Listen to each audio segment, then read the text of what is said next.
বড্ড খুশি হয়ে গেলেন আয়েশা। এরপরে বললেন, 3 বার স্বপ্ন দেখার পরে তোমার ব্যাপারে মনের মধ্যে কেমন কেমন যেন ভালো লাগে। তারপরে একটা ছোট্ট কাগজের মধ্যে, জান্নাতি কাগজ, রেশমি কাপড়ের মধ্যে তোমার চেহারাটা এনে জিব্রাইল বললেন, দেখেন নবী কেমন লাগে। আমি কইলাম ভালো লাগে।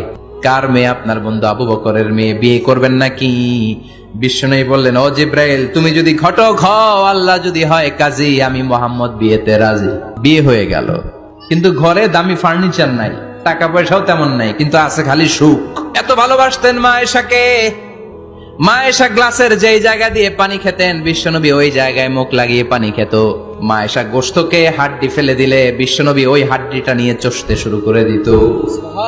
এক বালতি থেকে পানি নিয়ে দুইজনে গোসল করত।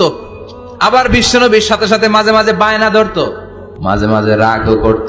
বিশ্বনবী বলেন, আয়েশা কখন তুমি রাগ করো, কখন তুমি আমারে ভালোবাসো আমি বুঝি। মা আয়েশা বললেন, কেমনে বুঝেন?